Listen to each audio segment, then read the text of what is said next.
and Mayhem Laced with Morality, where all authors and experts are invited to share, learn, and together make this a better world where light pierces through the darkness with the spoken and written word.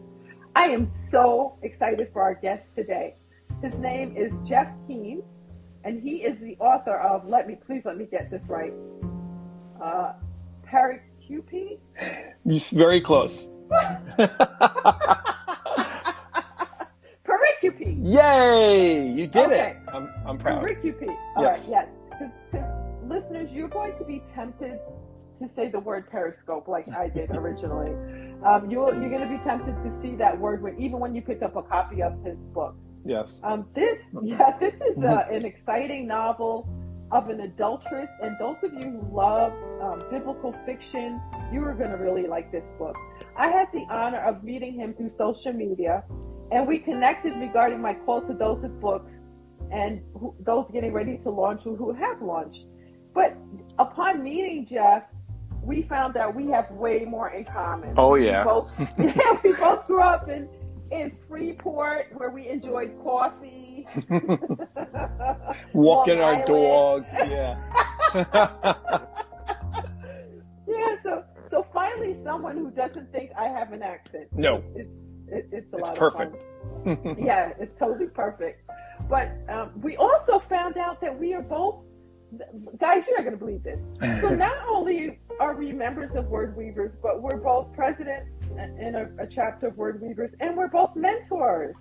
Yes. I mean, the world just got smaller. So that's super fun. There's no coincidences, right? No coincidences, no. And he's a Jeff Keene II.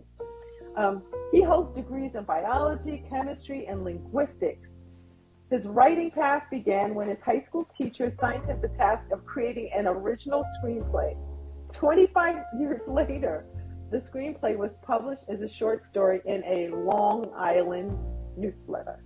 But the writing bug really began when developing a textual criticism about the New Testament story in a master's level seminary course in 2012. Since then, Jeff has had the undying urge to write about unnamed characters in the Bible who've met Jesus. He served as a volunteer firefighter, where he suffered a line of duty injury resulting in the loss of his right foot below the knee. That's right, you heard it right. He suffered the loss of his right foot. And so I believe he became like the first one-legged firefighter out there in Long Island, in Freeport, one of the hugest fire departments there in the island. He worked on an NOAA research vessel for 17 days at sea. It's sort of like a teacher at sea program. And he even applied to the NASA Teacher in Space program. And he currently serves as a public school teacher. He lives with his bride. Let's make sure I say her name right. Andrea? Yes. Okay. In Central Florida. They have 2 adult children, and I'm gonna let you jump in here, Jeff. All right. Did I leave out anything? I think you got the nuts and bolts right there. You got it. Okay. And that background in linguistics, does that help you with writing what you write? I think so, a little bit. It's an associate's degree, to be clear. I don't have a 4-year degree, but I think I learned a lot about etymology and where words come from, and kind of how to make sentences flow a little bit better. I know it's not a literature degree, but still, it's very. I just like foreign languages, so you'll see it in my novel that I do I do have some words from Aramaic in there, as well. Yeah. So I noticed that. Yeah. So can you tell our listeners specifically what is your genre and what led you to write in this genre? All right. So. You've talked about a little bit about historical fiction, but I like to call it Bible fan fiction. It's that may not chime very well with some of the older, people who read the book, but certainly some of the younger ones, they know what fan fiction is. And so, if anybody's a fan of the Bible, and I believe most Christian people are, you take a character that you learn to love, And like you said, I learned to love this character through some seminary courses I was taking, and I didn't know anything about her. All it was 10 verses in the book of John. Who was this woman? How did she get to be an adulteress? And what happened after she met Jesus? Most Christians, we think, we get saved and that's it. Life's all pretty and cheery, but oftentimes the opposite is true. Life becomes more complicated when you become saved. So, especially back then when you could be killed for being a Christian. Right. So, I just wanted to write about this woman. So that's how I got into historical fiction. That's how I got into biblical historical fiction. Now, I was told by some of my fellow word weavers, first I was saying my genre was historical fiction, and they said, you know what, you have to put the word biblical in there, because there's so much historical fiction that takes place in the 20th century. Yours is very different, so you have to put that in there. So okay. Yeah. Wow. Well, you've been invited to our Book One series to discuss your journey as a writer. So in a nutshell, can you describe your journey before and after being published? Oh, absolutely. Before published, wow. I was sort of lost as a writer, totally new to this profession. Like I said, I didn't have a degree in literature or anything like that. So my background was science. I was actually pretty agnostic for a while I was going to college, which happens to a lot of college students actually. Yeah. So what did I know about writing a novel, let alone a Christian novel, So, but regardless, I did, when I was in seminary or shortly thereafter, I did pound out my first draft in about 8 months. So, and then half that time was spent researching, I didn't want anyone to read my book, particularly somebody who perhaps had a background in biblical history or and say that's not the way it was, So I wanted it to be very close to what we know today as what life was like back then. So honestly, when you're reading it, you're going to feel like you could possibly be there, even if you've seen the TV show like The Chosen, or if you've read other books. You're gonna see the details. So I left no stone unturned, so to speak, as far as the details go. But the manuscript was done in 2016. I printed it out at Staples, and it was really rough. It was rough. I was still pre-published. I didn't know what I was going to do or who was going to find this book, but I just had to do it. But then word weavers helped me, get those rough edges out of the way and make it turn it into something that readers would enjoy. And so after being published, it's just surreal. It's like the one word I can say is it's exciting. This is an exciting time. And yes, I'm traditionally published, but the same can be said for those who publish or self-published. Now you're out there. Right. Now what do you do?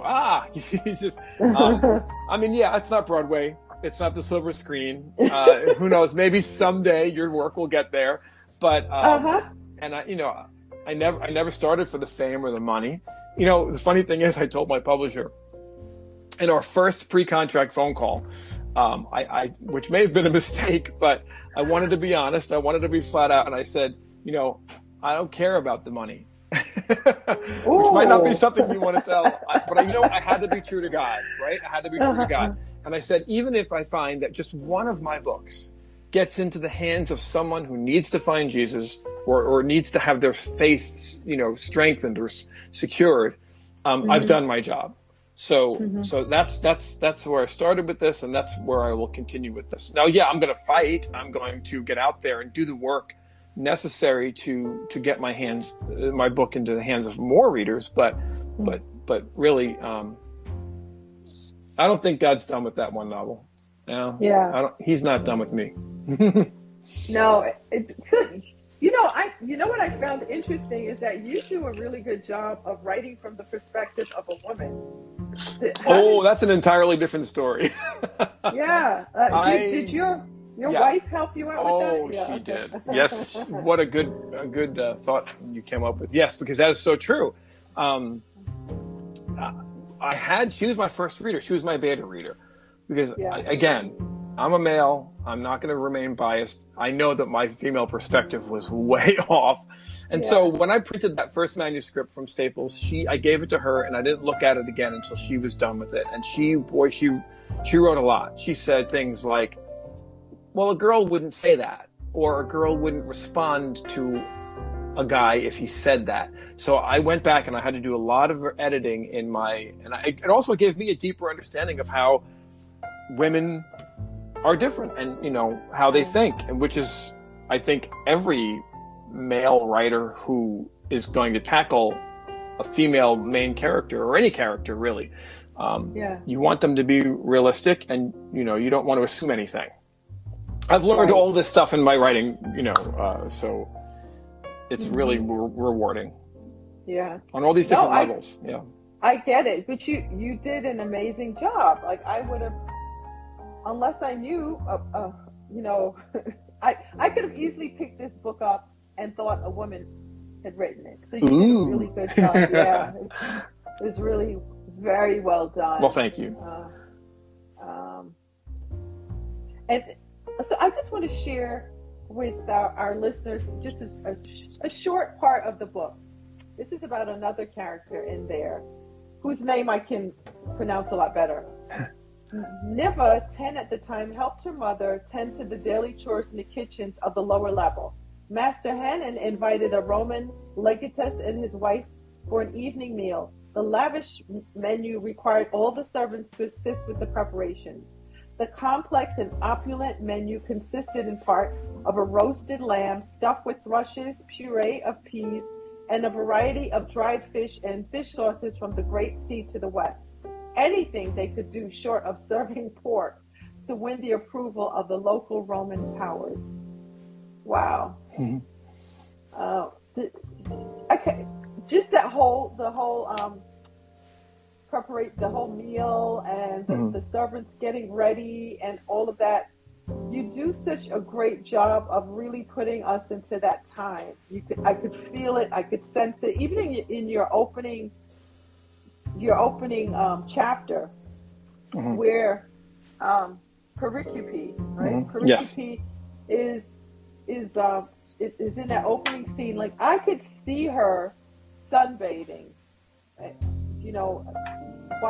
watching the sunset. I felt like I was there.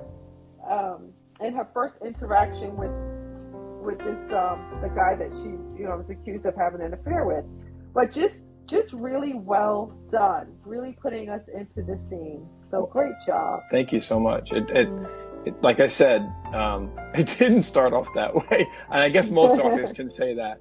It actually makes you feel good when you hear about big authors who are famous, who they say that, my first manuscript got shot down, 8 times, and things like that.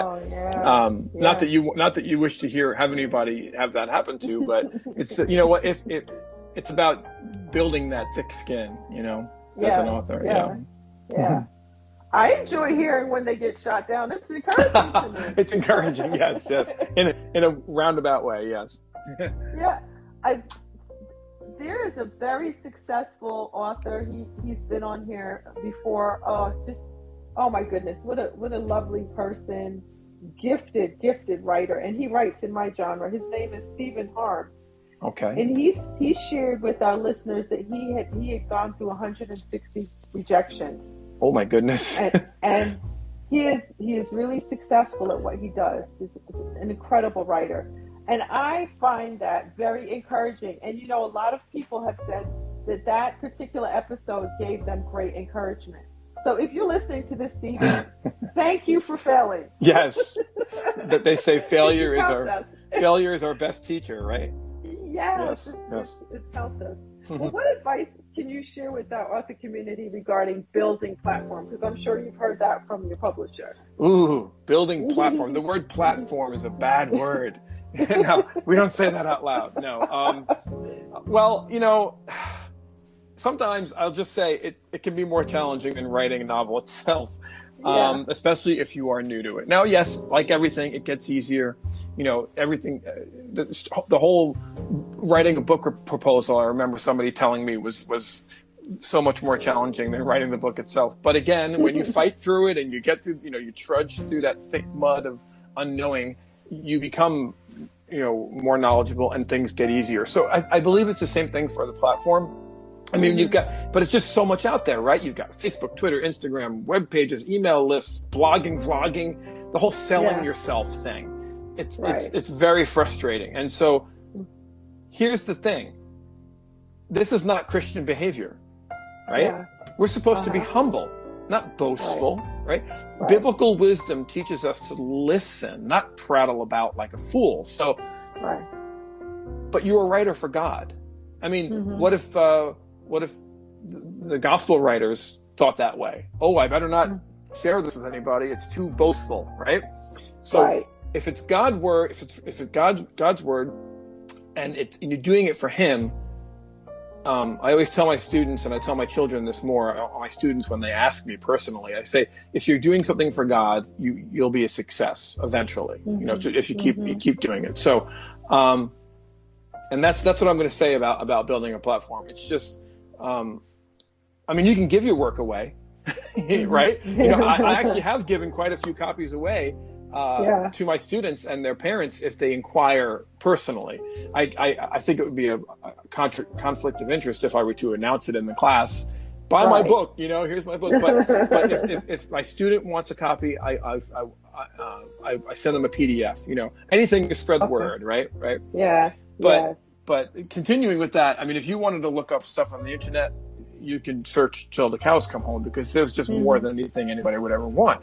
So, but I would like to, one piece of advice, if you're going to take one piece of advice away, it's often not what you know, but sometimes who you know. In this case, you can build and publishers will ask you in your book proposal, where is your influence?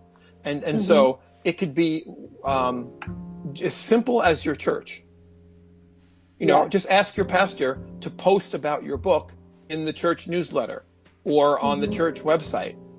But even more so, hey, maybe you have a friend who works for a magazine, or maybe your brother-in-law's cousin's former roommate, right, is now the CEO of some major corporation, and all they have to do is say the word during some press release or whatever, and boom, you know, that's it. So I know that's harder to come across, but you have to use, your resources are more than just you have to look at other resources out there as well. Yeah, because we're getting God's word out there, and so some of the things you might not feel too comfortable about in other aspects of your life, you should have more courage with this. You know? Yes, that's rich. Yeah, that's very good. But using those connections, and networking. Not networking, right? In a wise way. That's so good. That's what conferences are good about too. Go to those conferences. Go to those writers' conferences. They are golden experiences. That's right. We were just talking about that, right? We were talking about about going to, planning out our lives, about which conferences we're thinking about going to, and all of that good stuff. But there was even, for instance, on the Blue Ridge conference site, the site they have on Facebook and online, and there was an article written by a fellow author. Her name is Sherilyn Bispano, and she wrote. She was basically writing an article saying, your connections are more than you think they are. Right. And just sharing how you can go ahead and look at all of these different connections, you know? And so it's just like you said, just don't dismiss many of these different connections that you have and how you can spread the word out. And it's about you're not trying to just be self-seeking, but you're like, I have this nugget of goodness, and Yes. I want to share it with everyone. I don't want to be selfish. It's not. There you go. Yeah. How can you do this? How can you offer words of encouragement to other authors and creatives who are struggling with things like rejection, disappointment, and isolation? Oh, wow. Well, like I said, we're all going to experience it. And you mentioned the one person who had over 100 rejections. So it doesn't matter who you are. No one makes it, or very rarely make it from the first step without getting that disappointment. And you do feel isolated. But when you asked this question, the first thing that came to mind was something that I learned during one of my first experiences at a writers' conference, and that is, you have to develop a rhinoceros skin. Yeah. Okay. That thick skin that you understand where you are, you understand where the criticism lies, positive criticism, and because you're holding on to a growth mindset, which is so important for writers, you have to be able to know that you should grow, no matter how long you've been writing for. You'll be fine. Once you realize that. So my example is in 2017, I attended my first writers conference in Florida, right? And I almost cried, honestly, in the hotel room that first night, because I met 3 representatives from publishing companies. And I mean, this was so bad. I don't usually write poetry, but I had to get my feelings out. So I wrote a poem about it. I don't have it on me. I'd probably read it to you, but it's pretty humorous. But two out of the 3 liked my pitched idea, but none of them liked my writing. Like I said, it just wasn't ready. Wow. One guy even asked me, and I still follow him on Facebook.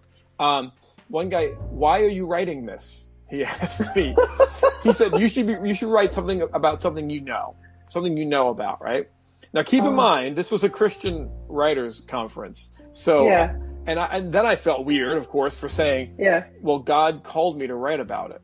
And so if a fellow Christian can't understand what that means, especially in the writing field, can't understand what that means, it just wasn't the right fit. You know how, I guess, someone goes out for a stage performance audition, and even though you've nailed everything, you're just not the right fit for that part. Yeah. And exactly. That's what it's like. And once you realize that, your rhinoceros skin will be thick enough for you to move on, and if you can make it through some of those tough critiques, and you can come out shining on the other side, because remember, nothing worthwhile is ever easy. Okay. No. I mean, think about actors, athletes, politicians. How did they all get through the criticism in their journeys? That's right. So just as long as we remember who we're writing for, and I mean, if it wasn't for that, I would have given up 5 years ago, Yeah. So. Yeah. I had a similar experience my first writers conference as well. I actually packed up. I decided I was going to leave in the morning. And then I left my pity party. They're never as fun as they promised to be anyway. Kept plugging away at it, and here we are. Yeah. Now.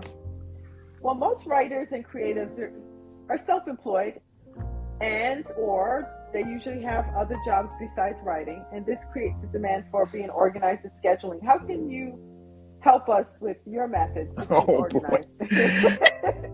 Right, well, you already know I'm a teacher, a public school teacher, so pretty much it's a tornado wherever I go. No, it's not that bad, really. Really, I think in order for me to answer this question the best, I think I should just stick to something called mental organization and not focus on the piles of paper and thumb drives laying all over the place. So, I'm a high school teacher and have been for a very long time, almost a quarter century. So the first thing I probably would say about organization is keeping my jobs apart, separating my writing from my teaching. Really, the only thing that both worlds share is my laptop. So, and it means I don't write at school. Right. And it means that when I'm doing lesson planning or grading, I don't write. I don't do those things also when I want to have to get writing done.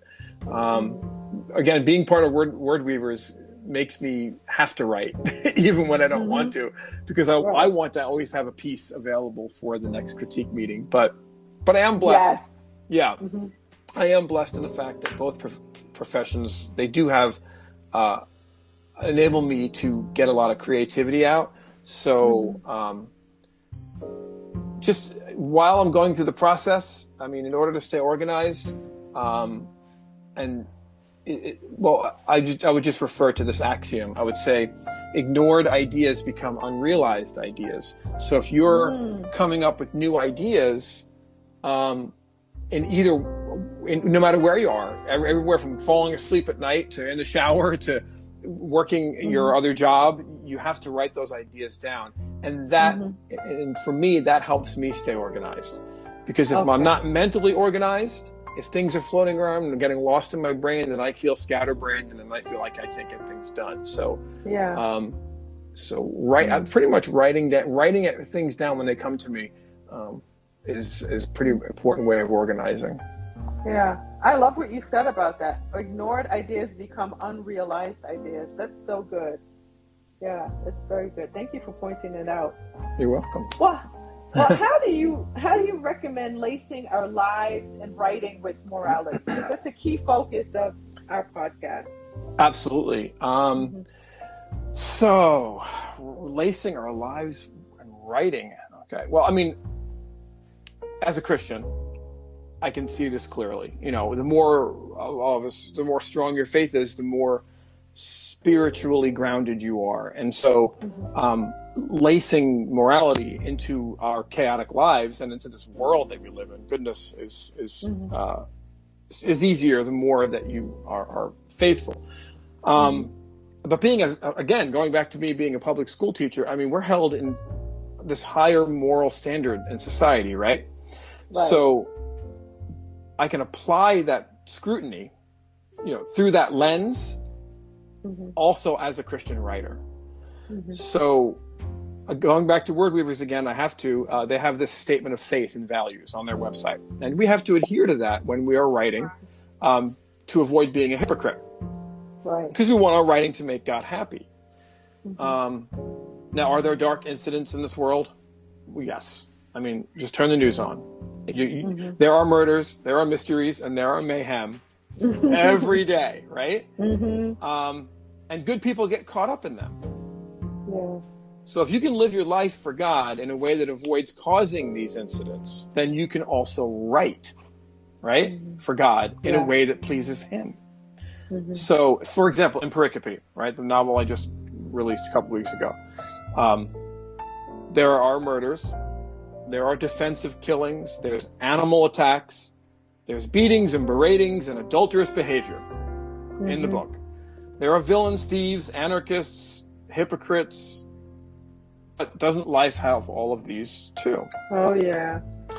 So even though these chaotic elements exist in the story, I can still write about them without using bad language or erotic imagery. You can do it. And that's what honing your craft means. As a Christian novelist, you want to hone your craft, but in a way that's different than secular. Right. How do you portray a sex scene without writing a 50 Shades of Grey rendition, right? How do you describe a protagonist defending himself against a murderous madman without going Stephen King? So that's the fun for writing for God. It's a more challenging aspect. We have to be the same kind of writer or same level of writer, but in that lens, in that moral lens. So that's how I do it. Yeah. And the writers of those books are talented. There's no denying that. Amazingly talented. Yeah, but you're right. Like for me, I enjoy a clean comic more than I enjoy a comic who's not, because I feel that now that is creative. to create those funny moments and that laughter without Yes. without being, using certain language and certain references. That is tremendous talent, and I think it's harder to do. You have to work harder at it, but it's doable. Right. In fact, your opening scene suggests, right, like a bedroom scene, but it's clean. It's done well. Like my 15-year-old, I could read that. I don't have to worry about. I mean, 14. I'm making her older now, but she can read that, and I don't have to worry about it. So, and funny thing is, good job. Thank you. I was told by a very popular, whom I will not name here, publisher, who told me that he wouldn't start the novel out with that chapter because it's too racy for Christian readers. Oh, my goodness. So I was shocked because I guess we'll have to read it to see how racy or unracy it is. To see if it's right. I thought it was very well done. Thank you. Very well done. Yeah. Well, are there any projects and or books that you'd like to update our listeners about? And then this is your time to tell us a little bit more about the book, where they can buy it, how our audience can get in touch with you. Okay. Here's your time. That's exciting. All right. So, Pericope is just released, like I said, from my publisher, WordCrafts Press, and they're right online. If you type in WordCrafts Press, they'll come right up. If you type in my name, Jeff Keene II, Roman numeral 2, and the word Pericope, you will see it instantly. That'll also bring you to my webpage. But so, it's an adventurous story sprinkled with romance, mystery, humor, and of course some spirituality there. And I have been told that it's a page turner, so I guess that's a good thing. But I also have a second novel in the same genre. It's a trilogy, so to speak, and it's already done. It's undergoing its first edit right now. It's a darker story than Pericope, though. It's about demonic possession. So I had to do some very interesting research on that subject with some prayer beforehand, of course. But there are Mediterranean pirates and fishermen and woes of disease and loss. So that's a very different story. But and I also have a memoir available, which you mentioned in the first part. It's on the Long Island Traditions website. And it's an anecdotal story about growing up on the South Shore of Long Island with the perspective of a bay house. And so it's filled with humor and wisdom. And then I've got another piece of nonfiction. I'm jumping around genres here. I know that. I've been told to be careful with that, but as a writer. That's okay. So, but I can't say too much about this one, though, because there's some sensitive legal issues. And I can't divulge anything at this time. Let's just say the creation of this book will tie up some loose ends with a very well-known treasure. That's all I'm going to say about that. That's all I'm going to say about that. So, which makes us more curious. So, wow, that's exciting. Yeah. Yeah, I'm excited about it. Wow. Okay. So then, give us the best places to stay in touch with you. Well, I do have on my website.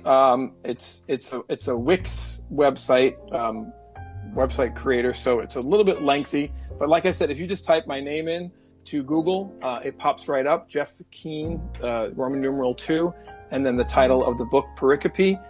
It'll bring you right to my website. And then, of course, you could also find me on WordCrafts Press.